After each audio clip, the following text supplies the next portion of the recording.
Welcome guys. Today we move to change of active and passive voice. और आज जो chapter है सम typical sentences. अब टिपिकल किस सेंस में है ये आप अभी जब बनाओगे, इनको हल करोगे तो आपके समझ में आएगा। एक्टिव वॉइस में जो सेंटेंस दे रखे हैं ये इसमें कुछ विशेष रूल लागू होंगे या कुछ आपका जो मास्टरी है, आपका जो अनुभव है, आपका जो स्किल है वो दिखाई देगा। The audience loudly cheered mister Narendra Modi speech. तो क्या करोगे? The audience loudly cheered, cheered शब्द आया है। Cheered means second form verb की। Wrote, read, played. तो क्या होता है इसका passive? Was, where plus verb की थर्ड फॉर्म। तो चीयर्ड का क्या होगा? वॉज चीयर्ड, वेयर चीयर्ड, ये है। अब लो ऑब्जेक्ट को, किसको चीयर किया उन्होंने? Mister Narendra Modi speech. तो ये पूरा ऑब्जेक्ट है, तो क्या कहोगे? मिस्टर नरेंद्र मोदी स्पीच, इसके साथ क्या आएगा? वॉज आएगा। वॉज लाउडली चीयर्ड, क्योंकि लाउडली शब्द भी है ना, तो ये दो हेल्पिंग वर्ब के बाद आएगा adverb. Was loudly cheered by the audience. भाई किसके द्वारा किया जाता है? हमसे ऑडियंस के द्वारा ही तो किया जाता है। क्यों? जो नारे लगाए जाते हैं और जो हाथ उठा करके खूब शोर किया जाता है या तालियां बजाई जाती हैं, ऑडियंस के द्वारा ही तो बताई जाती हैं। तो अंडरस्टूड है, इसलिए द ऑडियंस नहीं लाओगे। इस मायने में ये टिपिकल है। क्या कहा मैंने? ऑब्जेक्ट क्या है? Mr Narendra Modi speech was, क्योंकि चीयर्ड का क्या होगा? Was, where plus third form. ये सेकंड फॉर्म है, इसका थर्ड फॉर्म भी चीयर्ड ही होता है। तो ये ऑब्जेक्ट है पूरा। Mr Narendra Modi speech was loudly cheered by the audience नहीं लिखेंगे, बस यहीं पर समाप्त कर देंगे।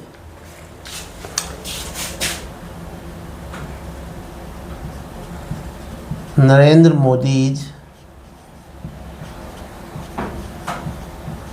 Speech was loudly cheered. ये मैं आपसे कहना चाह रहा था। अगर आप बाय द ऑडियंस लिखेंगे, बहुत सारे बच्चे कंफ्यूज करेंगे। मना लिख दिया तो ब्रैकेट में रख लो उसको। अगर आप ब्रैकेट में भी नहीं रखते हो तब भी वो गलत नहीं माना जाएगा। लेकिन जो ऐसा लिखेंगे ये क्या होगा? या जिन्होंने ब्रैकेट में रख दिया बाय द ऑडियंस, वो ये माना जाएगा कि they know grammar in a proper way, they have the mastery over the grammar, specially in active and passive voice. तो क्या कहा मैंने? ऑब्जेक्ट था mister Narendra Modi speech, second form का वॉज, एडवर्ब लगाया बीच में, फिर third form cheered. Yes, number 2, Mohan's behaviour vexes me sometimes. परेशान कर देता है, दुखी कर देता है, चिंतित कर देता है। ये क्या है? Goes, comes, reads, rights. क्या हुआ? फर्स्ट फॉर्म आई है।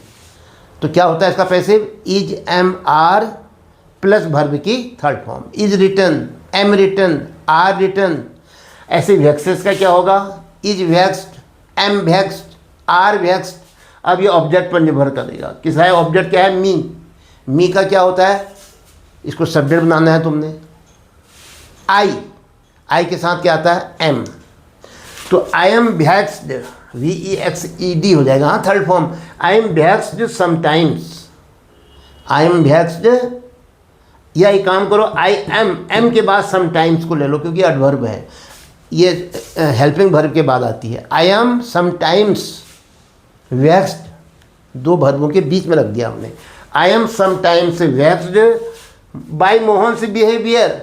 सारे बच्चे ये लिखेंगे, मोहन के व्यवहार द्वारा मुझे कभी दुख हो जाता है। लेकिन ये गलत है। किस मायने में था ये स्पेशल, टिपिकल? क्या होना चाहिए था? आई एम समटाइम्स वेक्स्ड अट मोहन से बिहेवियर। बिहेवियर के साथ हमेशा अट आता है, इसलिए टिपिकल है। अगर आप बाय लिख देते हो तो गलत हो जाएगा, अट लिखोगे तो ये सही होगा। ये ध्यान देना है। तो क्या लिखोगे? मी का सब्जेक्ट बनाओ आई, आई के साथ क्या आता है एम। फिर वेक्स की थर्ड फॉर्म बताओ, वेक्स्ड। और समटाइम्स एडवर्ब को किसके, दो वर्बों के बीच में लिखते हैं, तो क्या लिखो, आई एम समटाइम्स, कभी कभी। अब लिखो third form VEXED, vexed.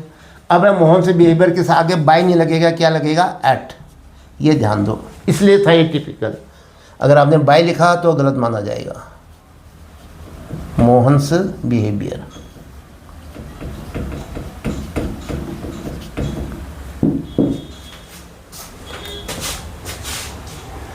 I am sometimes vexed at Mohan's behaviour. किस मायने में था ये, एट। बिहेवियर के साथ क्या आएगा, at. Next, the director objected to our proposal. हमारे जो प्रोपोजल था, प्रस्ताव था, डायरेक्टर ने उस पर विरोध कर दिया। डायरेक्टर ने उसका विरोध कर दिया, हमारा प्रस्ताव पर डायरेक्टर ने विरोध कर दिया। Objected second form, went, wrote, played, स्वतंत्र रूप से आया है, पास्ट इंडेफिनिट। पैसिव क्या होता है, वॉज वेयर प्लस वर्ब की third form. Was objected, were objected, was written, were written. तो इसलिए यहाँ पर क्या करोगे, क्या आएगा, वॉज ऑब्जेक्टेड आएगा। कौन सा ऑब्जेक्टेड, ये सेकंड फॉर्म है। अब क्या आएगी, थर्ड फॉर्म, तो वो भी ऑब्जेक्टेड ही होती है। अब ये क्या है, ऑब्जेक्ट है। ऑब्जेक्टेड किस पर ऑब्जेक्टेड, क्या objected to our proposal. Our proposal आएगा, तो आवर प्रोपोजल को पहले लोगे, उसके साथ वॉज आएगा आवर प्रोपोजल के साथ, क्योंकि वो प्रोपोजल को एक माना जाता है, unit. Our proposal was objected to by the director, director के द्वारा। अब ये किस लिए टिपिकल हुआ, आप लिख देते हो क्या, our proposal was objected by the director, और ये टू को छोड़ देते हो। ऑब्जेक्ट शब्द के साथ अगर आप टू नहीं लिखोगे तो आपका सेंटेंस गलत माना जाएगा, इसलिए टिपिकल है।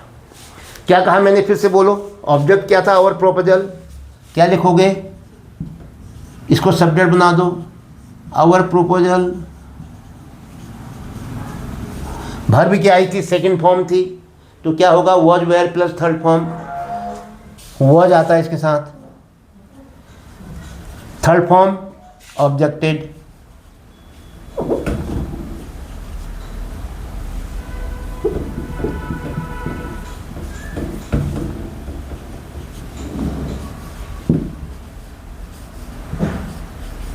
क्या कहा मैंने, अगर ये टू नहीं लिखोगे तो सेंटेंस गलत हो जाएगा। तो क्या लिखोगे, और प्रोपोजल वॉज ऑब्जेक्टेड टू, ये आना चाहिए शब्द, our proposal was objected to. अब ये जो सब्जेक्ट था डायरेक्टर, इसको पीछे ले जाओ और इसके आगे क्या लगा दो, बाय, वो ऑब्जेक्ट बन जाएगा, बाय द डायरेक्टर।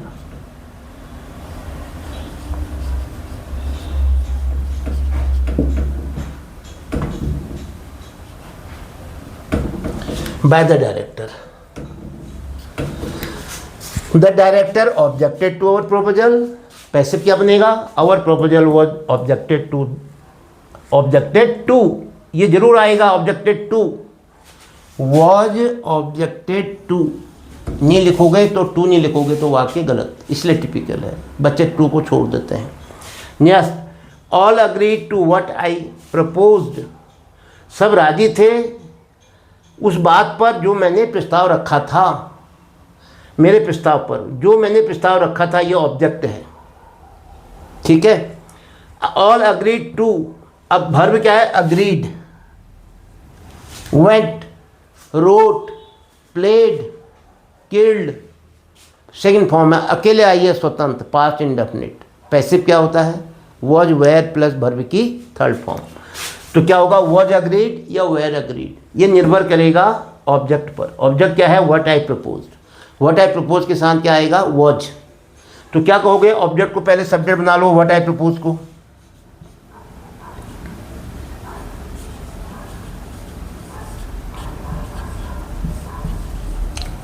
ये सब्जेक्ट बन गया, what I proposed, what I proposed.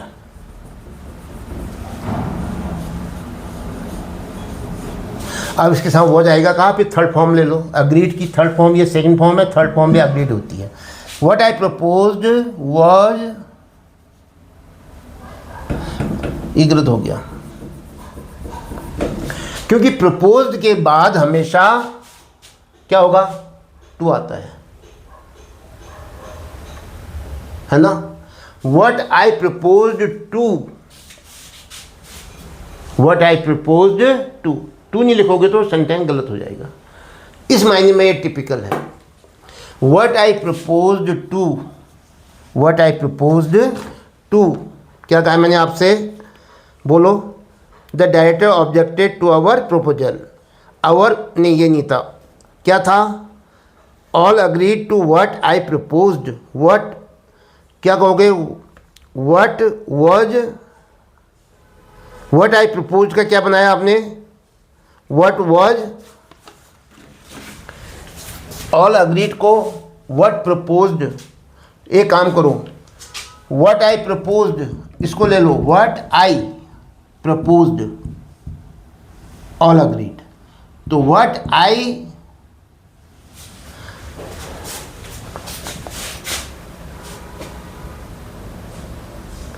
What I propose को क्या करोगे, व्हाट प्रपोज का, प्रपोज को ले लो वर्ब अग्रीड की जगह में, इसको बनाते हैं प्रपोज को, तो क्या होगा, प्रपोज भी वही है, wrote, played, proposed, was, where plus third form, what was proposed, what was proposed to, what was proposed to, propose को बना लो वर्ब, और आई को ले लो सब्जेक्ट है, इसको ले लो ऑब्जेक्ट में, what was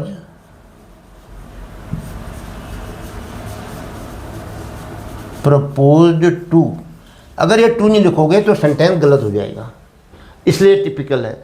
what was proposed to by me, लो ये मैंने बना दिया, बाई आई को मैंने सब्जेक्ट माना, ये बाई मी हो गया, आई पीछे गया तो मी हो गया, और व्हाट प्रपोज्ड, व्हाट को मैंने क्या बना दिया, ऑब्जेक्ट, और ये क्या हो गया, सब्जेक्ट, व्हाट, और प्रपोज का क्या होगा, was propose, what was propose to by मी,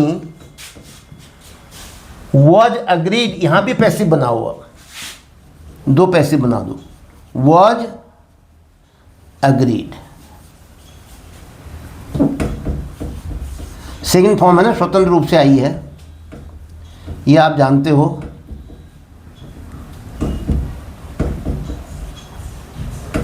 जैसे यहां पर आपने वॉज प्रपोज किया, सेकंड फॉर्म का, ऐसे अग्रीड का भी आप क्या करोगे, was agreed, what was propose to by me was agreed, all, all का यहां पर इसका भी क्या होगा, ये सब्जेक्ट है, बाय मी, बाय ऑल। कहने का आशय ये है कि यहाँ पर दो वर्ब थी, दो क्लॉजेस थे, हमने दोनों का पैसिव बना दिया, सेंटेंस जुड़ जा रहा है आपस में, कोई असुविधा नहीं रही। पहले तो इसका बनाया मैंने, what was propose to by me was agreed by all, मेरे द्वारा जो प्रस्ताव रखा गया था उसे सबके द्वारा स्वीकार कर लिया गया। नंबर 5,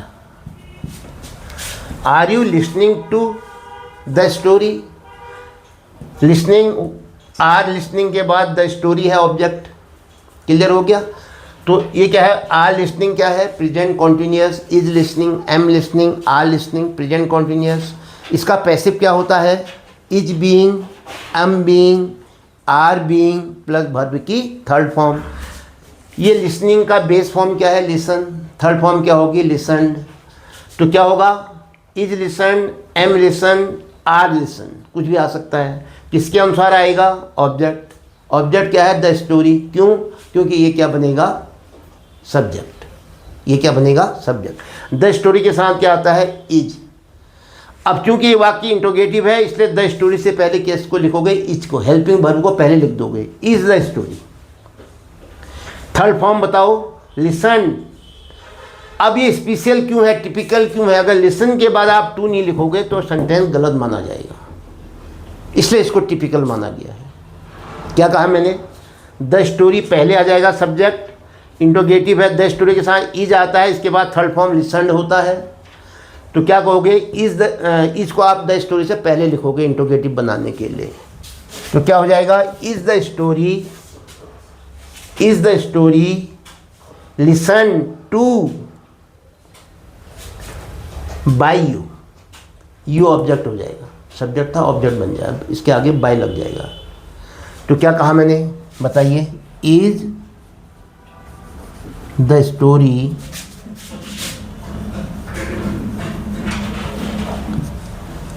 थर्ड फॉर्म लाओ, LISTENED,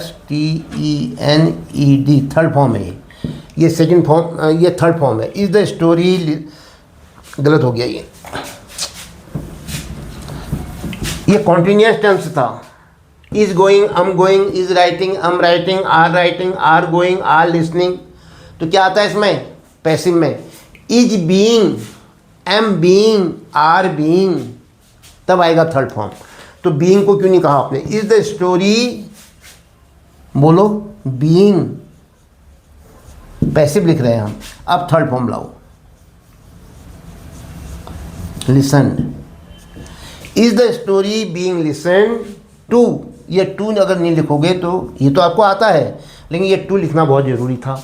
टू के बिना सेंटेंस गलत, लिसन के बाद टू आएगा। Is the story being listen to by me, is the story being listen to by me, question mark, mark of interrogation. Are you listening to the story, is the story being listen to by me, passive voice. अब number 6, those who live in glass houses, वे लोग जो कांच के घरों में रहते हैं, should not throw stones at others, दूसरों पर पत्थर नहीं फेंकने चाहिए। तो क्या कहोगे, those who live in glass houses should not throw stones, ये भी है एक और ये भी है, शुड नॉट थ्रो। एक लिव है वर्ब, एक है थ्रो। तो इससे बनाता हूँ मैं, शुड नॉट थ्रो स्टोन्स, क्योंकि थ्रो के बाद स्टोन ऑब्जेक्ट मिल जा रहा है। तो क्या हो जाएगा, ऑब्जेक्ट को सब्जेक्ट बना देता हूँ, इस टुकड़े का करता हूँ पहले। स्टोन्स, शुड नॉट का क्या होता है, शुड, वुड, कुड, मॉडल का आपको पता ही है, मॉडल ऑक्सिलरीज का बी लगता है, should be, could be, will be, may be, might be, फिर थर्ड फॉर्म आएगी। तो क्या होगा, stones should not be, throw का थर्ड फॉर्म लाओगे, थ्रोन, थ्रो, थ्रू, थ्रोन। तो क्या बना, बोलो, स्टोन्स, ऑब्जेक्ट को आपने सब्जेक्ट बना दिया। स्टोन्स शुड आया है, शुड नॉट आया है, तो शुड नॉट लिखो, और क्या जोड़ोगे शुड के साथ, मॉडल है ये,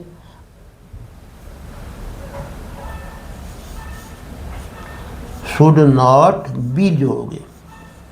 फिर क्या आएगी, वर्ब, थ्रो का थर्ड फॉर्म लाओ, थ्रोन,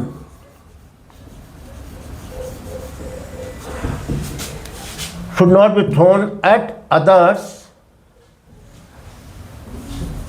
एट अदर्स, किसके द्वारा, क्योंकि ये सेंटेंस में तो आना, those who live in glass houses, by those, उनके द्वारा। Stone should not be thrown at others by those, उन लोगों के द्वारा, बाय दोज। अब जब बाय दोज आ गया है तो who live in glass houses जोड़ दो, दोज के बाद क्या आएगा, बाय दोज। देखो, पत्थर नहीं फेंके जाने चाहिए दूसरों पर, उनके द्वारा। और अब ये दोज को डिफाइन कर दो, पूरा ही जोड़ दो उसको, हु, दोज के बाद क्या आया था यहाँ, who live in glass houses, इसकी करने की ज़रूरत नहीं है, who live in glass houses. जब दो ऑब्जेक्ट दिए होते तो हम तब दो पैसिव बनाते, इसका तो ऑब्जेक्ट मिल नहीं रहा है।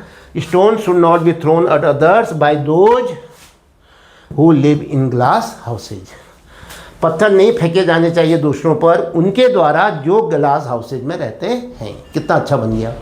तो ये था आज टिपिकल सेंटेंसेस का एक्टिव से पैसिव में चेंज करना। आपको ये वीडियो कैसी लगी, कितना समझ में आया, अपनी राय आप कमेंट बॉक्स में ज़रूर दें। एक अतिरिक्त बात मैं आपसे कहना चाहूँगा, I would like to impose something upon you, कि जब तक आप क्रिटिकली एनालिटिकली डायरेक्ट इसको नहीं पढ़ोगे एक्टिव पैसिव को तो इस पर मास्टरी नहीं हो पाती है। वैसे आप इसको आसानी से हल कर लोगे, लेकिन जब MCQ आता है कॉम्पिटिटिव एग्जाम्स में, वहाँ पर इसकी कंसेप्ट क्लियर होनी ज़रूरी होती है। तो इसलिए वीडियो को आप गंभीरता से पढ़िए, एक कॉपी तैयार कीजिए इंग्लिश की, उस पर इनको नोट्स करते रहिए प्रतिदिन का। जो आप हर दिन जो वीडियो आ रहा है आपके पास, एक दिन के 2 या 3 वीडियो आपको मिल रहे हैं एक चैप्टर पर, और उसके बाद उनकी तैयारी कीजिए, फिर उनसे संबंधित अभ्यास आप घर पर कीजिए। तो वीडियो को आप लाइक करें, अपने दोस्तों को शेयर करें और इसे सब्सक्राइब करना ना भूलें। इसके साथ ही वीडियो समाप्त होता है। जय हिंद।